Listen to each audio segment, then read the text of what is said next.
जगदम्बिका पाल का क्या हश्र होगा बता देंगे। किसी ने इसका क्या मतलब है सर? आपके नेता वहाँ बगल में बैठे थे इस बैठक में। कर रहे फिर धमकी के वर्ड के ऊपर बात करो। नहीं ये धमकी है कि नहीं है? नहीं आप दो।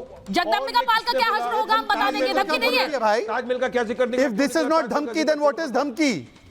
ये धमकी नहीं तो ये क्या? ये मोहब्बत का पैगाम है, ये शांति का पैगाम है, ये अमन का पैगाम है क्या? ये क्या बोले जा रहे भाई? रास्ते पे उतर सर तन से जुदा इज नॉट धमकी। तो क्या है गलत? हश्र दिखा देंगे तुमको इज नॉट धमकी। तो क्या धमकी क्या है? तो क्या गलत है बताओ मेरे को। इसमें कोई गलत नहीं है। एक मिनट वारिस साहब को तुमको हश्र दिखा देंगे और देश के गद्दारों को धमकी उसको बोलते हैं। देश के गद्दारों को बोलना तुम्हारा हाल करेंगे।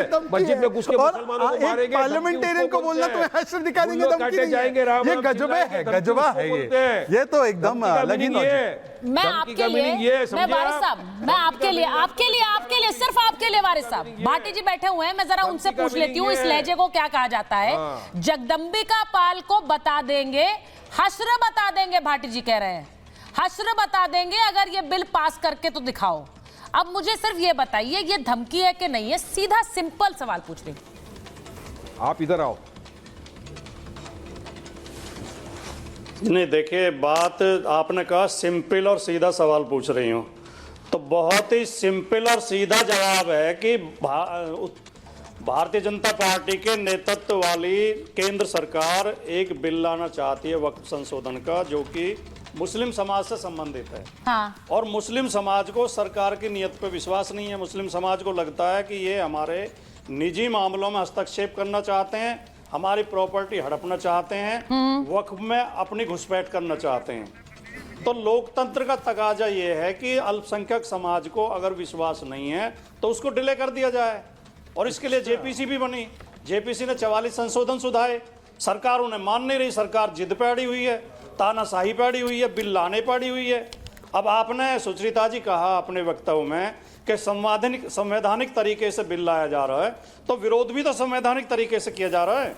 ये भी तो देश की जनता का, देश के नागरिकों का हक है। संविधान हमें हक देता है विरोध प्रदर्शन करने का, सड़कों पे नारे लगाने का। सर मैंने आपकी बात मान ली। जो आप जिसे धमकी कह रही हैं उसमें ये कहा गया है। सर मैंने आपकी बात मान ली। मैं तो जानती हूँ कि आप सीधे खरी खरी बोलते हैं, इसीलिए तो आपसे पूछा, क्योंकि वारिस साहब इसे धमकी नहीं मान रहे हैं शायद। लेकिन मैं आपसे पूछूंगी कि देश के सांसद को ये कहना कि पास करके तो दिखाओ तो बता देंगे हश्र क्या होता है, ये धमकी नहीं है क्या? भाटी जी को ये धमकी नहीं लग रही?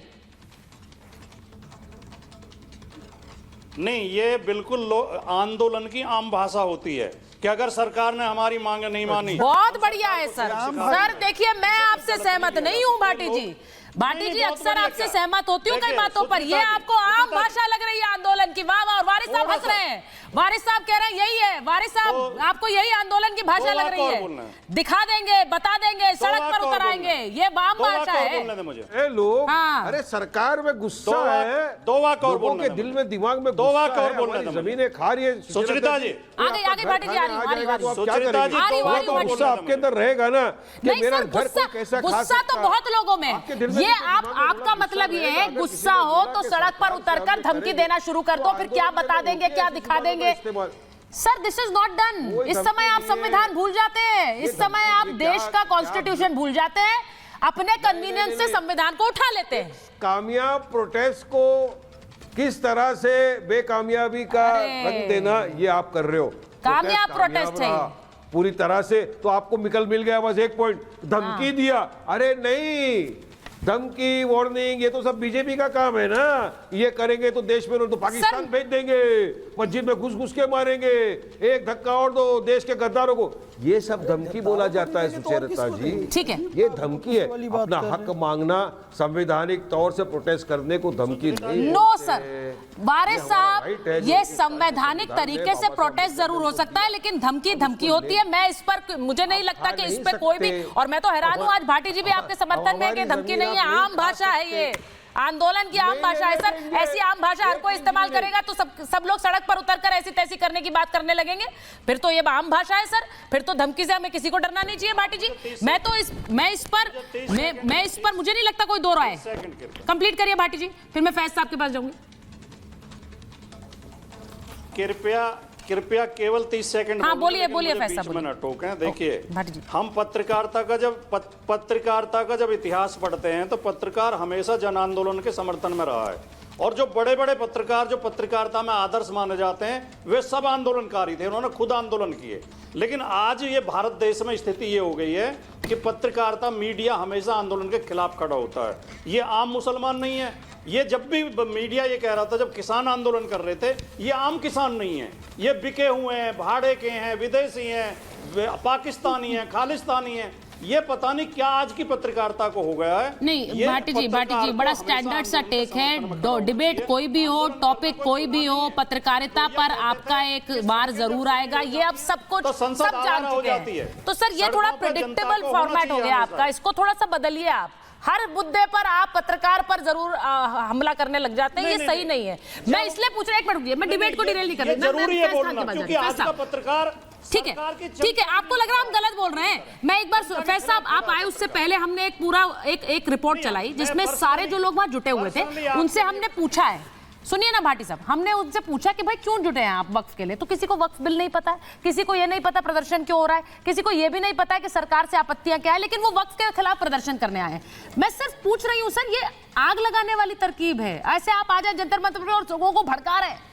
बिस्मिल्लाहिर्रहमानिर्रहीम रब्बिश रहली सदरी व यस्सिर ली अमरी वहलुल उक़दतन मिन लिसानी यफ़क़हू क़ौली। इस तरह की सुचरिता जी जो बात आप कह रहे हैं बिल्कुल ठीक कह रहे हैं, क्योंकि वहां पर मैंने कुछ लोगों को देखा, टेलीविजन चैनल लगातार देख रहा था जैसे आप बता रही हैं। हाँ। कुछ लोगों ने ये कहा कि हमें बोलने से मना किया गया है, यानी कि जो लोग मंच पर चढ़कर अभिव्यक्ति की आजादी की बात कर रहे हैं और मुसलमानों को भड़का रहे हैं, मस्जिदें छीन ली जाएंगी, दरगाह छीन ली जाएंगी, खानकाह छीन लिए जाएंगे, कब्रिस्तान छीन लिए जाएंगे, भड़का रहे हैं, जबकि ऐसा कुछ नहीं होगा। नीचे जो ऑडियंस है उनको बोल के रखा गया है, तुम मीडिया के सामने कुछ भी नहीं बोलोगे, ऐसा वहां खड़े हुए लोग कह रहे हैं, और उनको इस बारे में जानकारी भी नहीं है। भैया पोस्टर क्या है, वक्फ का क्या मतलब होता है नहीं पता, क्या सुधार आ रहा है नहीं पता। यही स्थिति जो शाहीन बाग में थी वही स्थिति अभी भी है। ये एक बात अभी शहजाद भाई जो कह रहे थे, वक्फ शब्द का उल्लेख है क्या कुरान शरीफ में? बिल्कुल नहीं है। अल्लाह की राह में खर्च करने की बात की गई है सूरह आले इमरान में और सूरह बकरा में, लेकिन वक्फ स्पेसिफाई ये शब्द कहीं नहीं आया है। ये बिल्कुल कुरान के हिसाब से भी बात है, संविधान के हिसाब से भी बात है कि इसका रेगुलेशन होना चाहिए। पैगंबर हजरत मोहम्मद सल्लल्लाहु अलैहि वसल्लम ने भी हजरत उमर को यही निर्देश दिया था कि अल्लाह की राह में खर्च करो, और वो सही तरीके से गरीब मिस्कीनों तक पहुंच रहा है कि नहीं इसका ख्याल रखो। तो ये जो वक्फ अमेंडमेंट बिल आ रहा है ये इसी बात का ख्याल रखने के लिए है। और किरण रिजिजू जी ने स्पष्ट किया है कि उन पर यह आरोप लगाया गया, शर्म की बात है कि तुम बुद्धिस्ट हो इसलिए वक्फ पर नहीं बोलो, लेकिन किरण रिजिजू जी ने कहा कि मेरे लिए सौभाग्य की बात है कि आज मैं एक बुद्धिस्ट होकर संसद में खड़े होकर मुसलमानों के हक की बात कर रहा हूं, और मुसलमानों तक ये हक पहुंचेगा, मैं इस बात को सुनिश्चित करूंगा। कोई भी जो ये दलाली जो लोग कर रहे हैं वक्फ की, यानी कि किराया आना चाहिए 50,000 मेन रोड में दुकान है, दे रहे हैं 50 रुपए, अब इनके चंगुल से Waqf all India Muslim personal board ये क्या यही कर रहा है क्या? यही कर रहा है। All India Muslim personal law board क्या कर रहा है? इन लोगों के पास कब्जे में सारी जमीनें हैं